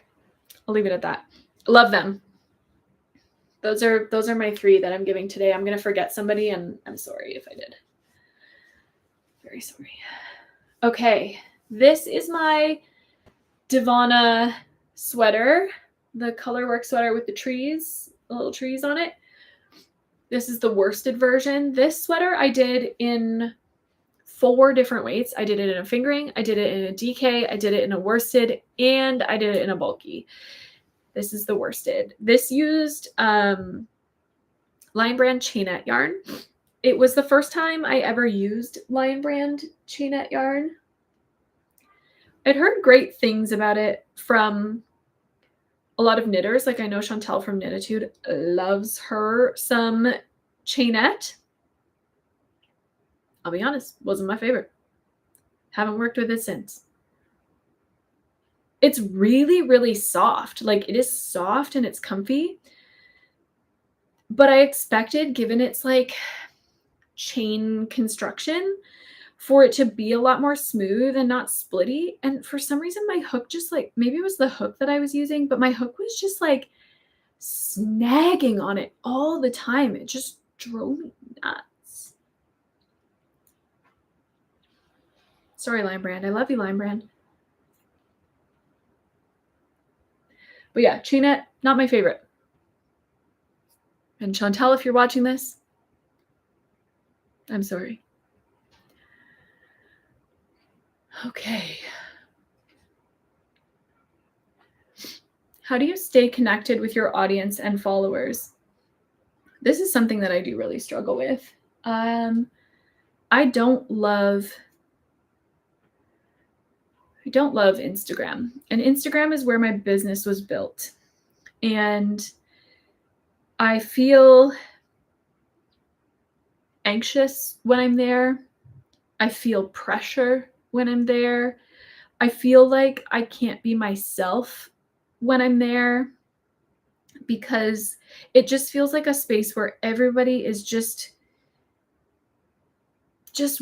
like right there ready to correct your spelling, correct how your hair is placed, correct how you say something, and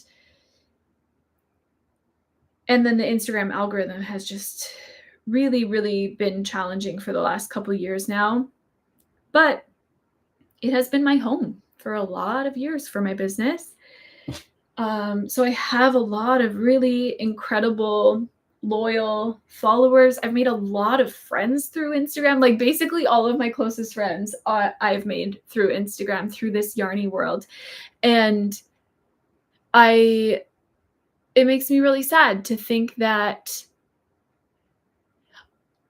I might not be there one day on Instagram.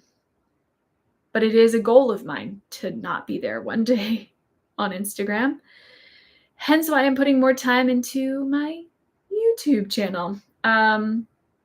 So with my followers on Instagram, I stayed connected through posting regularly, replying to comments, replying to DMs, and just being present as much as I can. Here on YouTube, I don't know. I haven't figured out all the YouTubey things just yet. What I have been doing in the last couple weeks though is following and watching a lot of YouTube videos from other yarny YouTubers to see what they're doing, what I like that they're doing, what I think I can do in my own way, obviously, that they're doing, and what things I don't love that they're doing that I can do differently or in my own way. Because I think YouTube is going to be more my home long term for my business. So I don't know how to. If you have any tips for creating community on YouTube, I don't really know yet. Obviously, like doing lives like this, you get to see more of me and hear more about me. But I don't really get as much back and forth interaction on YouTube as like Instagram, right? Like you can reply and comment in my chats and comment on my posts, but I don't know, it feels less personal. And that was one thing that I really loved about Instagram. That I do really love about Instagram. That still exists. Does anybody else feel this way about Instagram? I don't know how many of you have come here today via Instagram and how many of you found me on YouTube and your first time finding me on YouTube. I'm sure there's some of you, but yeah, I'm feeling very much like my business is shifting a lot in the past few months and the next few months. And I don't know, I'm excited about it. I will be sad to say goodbye to Instagram whenever that day comes. I have vaguely set the goal of retiring from Instagram on my 40th birthday. And I will be 37 in 2 months. So that gives me 3 years and 2 months to find my way over here on YouTube. Oh, that was I just like didn't even look. I just went for that snip so hard. I could have just cut a hole right in my sweater. Yikes. Yikes, yikes, yikes. I'm getting reckless. You know, that's when it's time to put down the scissors at least.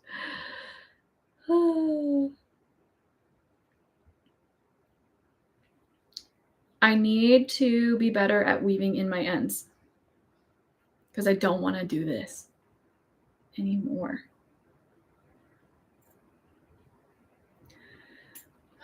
Progress is being made. Okay, let's see what other questions I got here. What's next for you? Any upcoming projects or launches that we should look out for? I've talked a little bit about this recently, but I'm trying to find other ways to monetize my business and to collaborate with yarn companies and indie dyers and stuff. So I actually just posted today a sponsored reel over on Instagram for hooks and needles. They do a lot of stuff, but I was specifically advertising their subscription boxes. They also need designers to design the patterns for their subscription boxes. So maybe that's something that I could possibly do in the future. Anyways, what's next for me? What's next for me is continuing on the way that I'm doing things, where I'm designing about a new garment a month or a new accessory. And I'm going to, I mentioned it earlier, be putting some more free patterns up here on YouTube. Full free pattern tutorials. So next month, September 11th, I have a kit launching with Lion Brand for the first time. So I've worked with Lion Brand before. Hello, Chainette Yarn. But this is my first ever kit with Lion Brand that is coming out September 11th. And I'm excited about that because that's a really fun way to design and get exposure to new customers, because Lion Brand is humongous, like absolutely humongous. Then October, I have my October sweater, which I have a name for, but I'm not telling you yet. Or no, it's the kit with Lion Brand that I have a name for, but I haven't told you yet. I'll announce it on Instagram this week. Then November is the Neve sweater scarf, that holiday themed cabled sweater scarf. And then December, right now I'm feeling really excited about December because those are the projects I'm starting to work on. I'm going to have that Stevie Beanie DK weight coming out as a free pattern on YouTube, tentatively planned for the first week of December. Then potentially a free mitten pattern here on YouTube the second week of December. And then a hat that I actually made last year that I never wrote up the pattern for, using Hobie meets TL Yarn Crafts Apricity yarn. It's a bulky yarn that is also a chainette construction like this.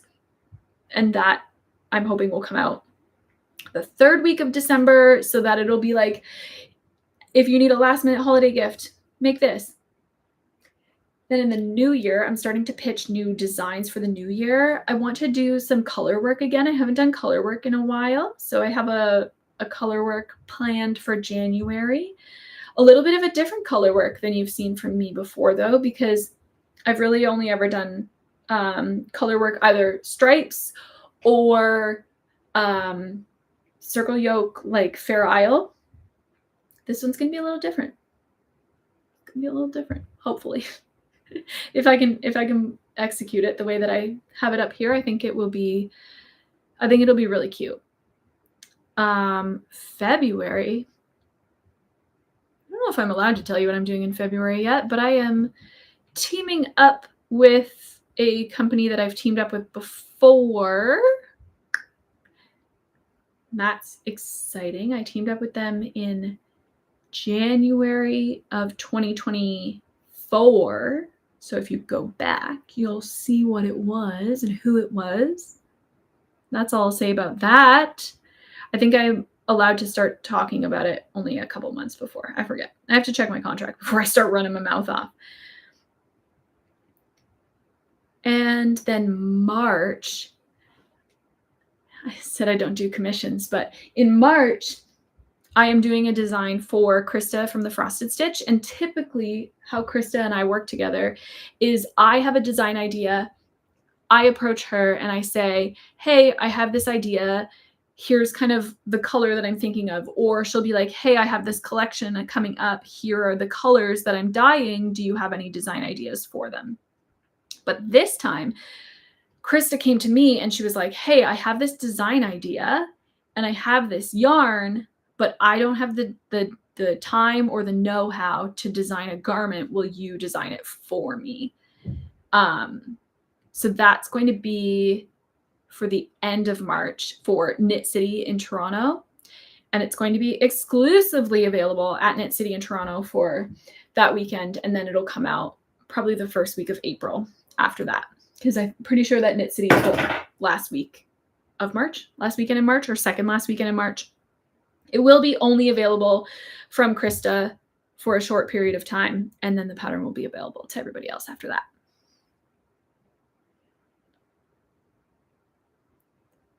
So yeah, that's as far as I have planned right now. I really want to, for like my own projects for the spring, because February isn't really my own project. March isn't really my own project, but I kind of want to do my own projects as well. I'm feeling like my theme wants to be like a little more whimsy. I need a little more lightness, a little more whimsy in my life. So that's what I'm going to go for the spring. I have an idea for incorporating granny squares into a design for the first time ever. I've literally never made a granny square, not even a single granny square, but now I have a design idea for a granny square. And then I have an idea for a circle yoke, like scrappy granny stitch dress. So it'd be like top down granny stitch, and you can just like use all your scrap yarn for it. I've had that design for a while, but again, haven't executed it. And I'm like, it could be fun and whimsy. It could be whimsy. Whimsy be the theme of spring. So those are the exciting things I have coming up. And yeah, just generally getting my life and my business more in order right now is feeling really good. I'm feeling more in control and less like I'm a snowball running downhill, gathering speed and gathering snow. I'm feeling a little bit more in control. I love the idea of seeing whimsy tinderbox. Thank you. I'm not really like a whimsy kind of person, but I have these ideas and I think that they are more whimsical than my usual. So that's where I think the spring will go. Whimsy.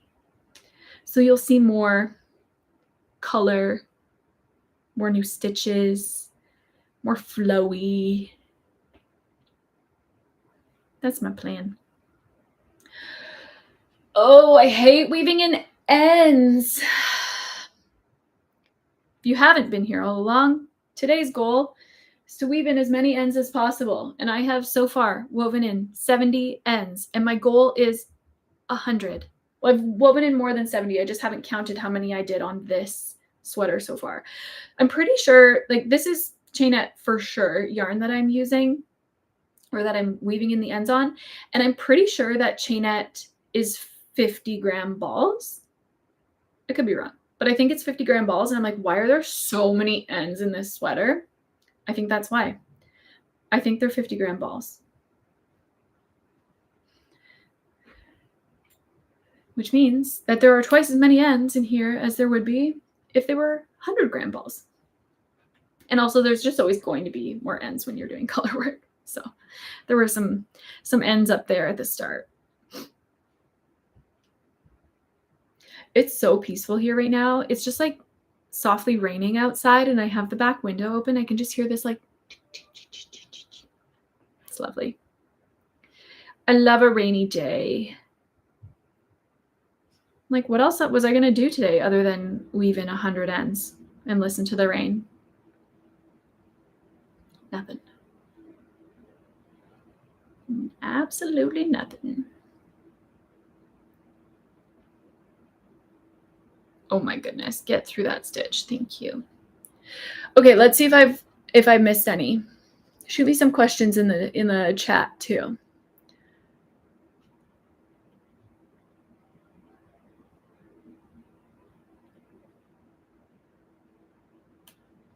Some of these kind of overlap, so I feel like I've answered them.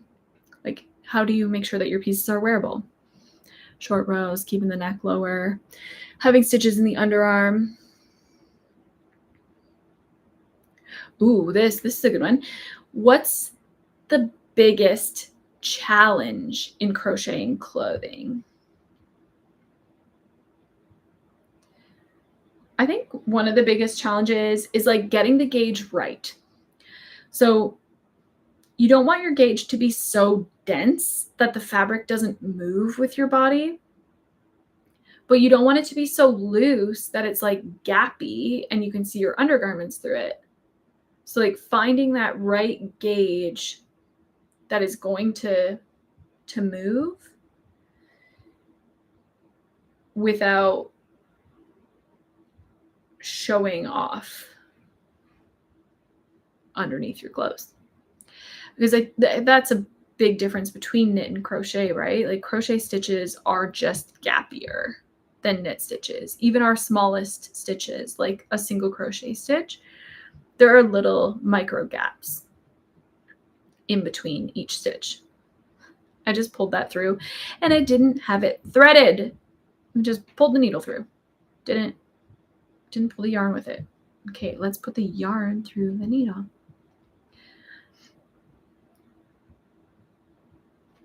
I try to leave myself long enough ends that I can thread the needle and then put the needle through the stitches, but sometimes I don't. So then I put the needle through the stitches and then put the yarn through the eye at the top of the needle.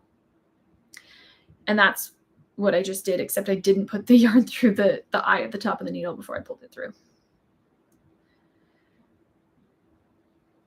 Okay, do we think after this sweater that I have hit 100? How many do we think I've done on this one? Feels like 30, but I don't know. It's been a lot.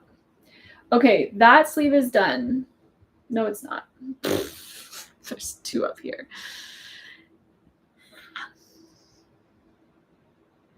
This is the other thing too about the new way that I've been doing my short rows on my yokes. Fewer ends. Fewer ends, baby. I do try, that's one thing I do try to do when I am designing and making my sample, is I try to find ways to construct it with the least amount of ends and the least amount of seams. Okay, one sleeve done. One sleeve done. We've got one more on the body here. I just held it up. Did you see any other yarn ends on the other side of the body? I hope not. And then obviously another challenge with crocheting clothing and selling patterns for it is the grading and making sure that it fits other sized bodies, other shaped bodies in a similar way that my sample fits me. And that's one thing that's like different about how I crochet my sample now or design my sample now compared to what I did in the past is I would just make it and be like, it's great, fits me, well done.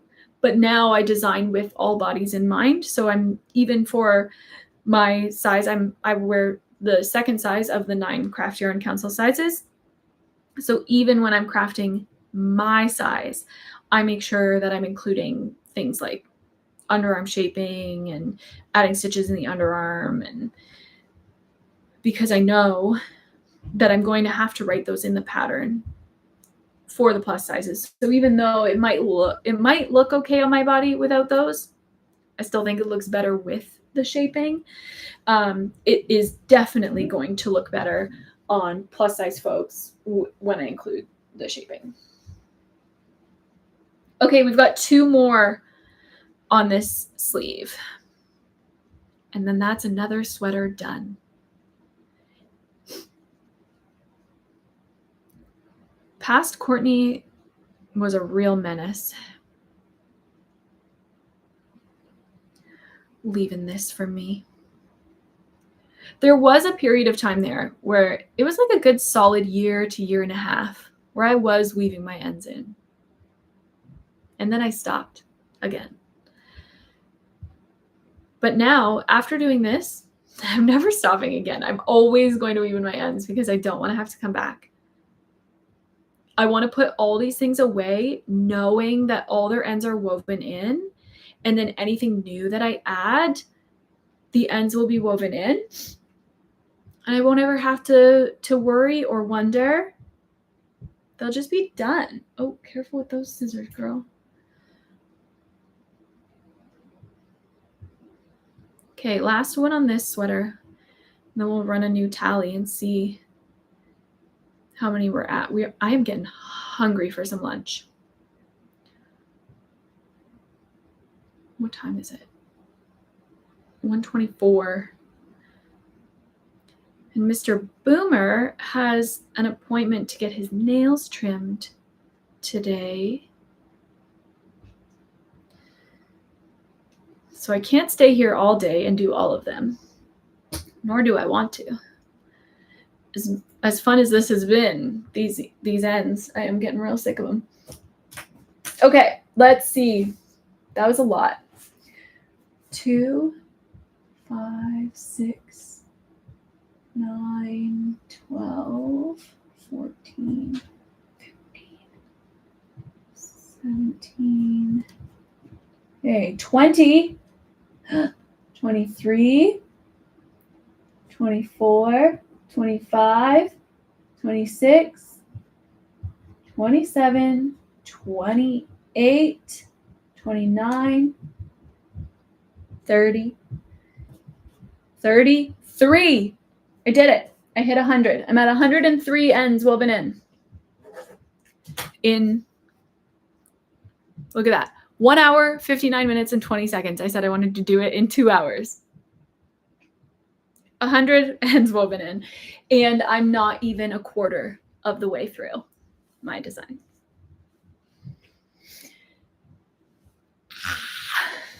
Why?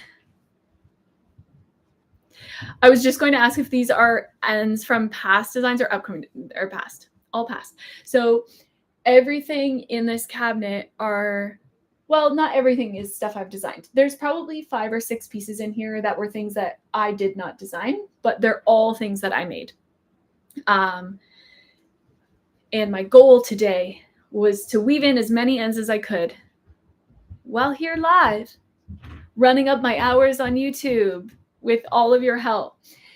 I ended up with 103 ends. I'm going to put these 3 away, and we're going to count how many pieces have all their ends woven in now, thanks to today.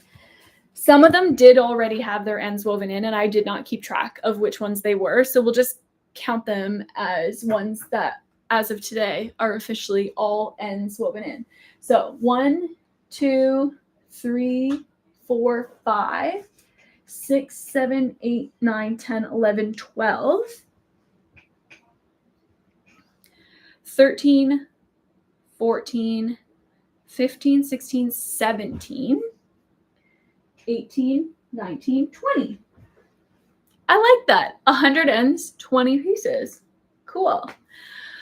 All right. Well, oh, my microphone has lost its will to live. There we go. Sorry for that tap. I shouldn't have tapped it. Thank you all so much for hanging out with me here while I wove in 103 ends and answered a bunch of questions. I will need to come up with some other topic that I can just yak about for 2 hours for the next time that I come back to weave more ends in. No promises on when that will be, because this was an exercise in serious patience and discipline.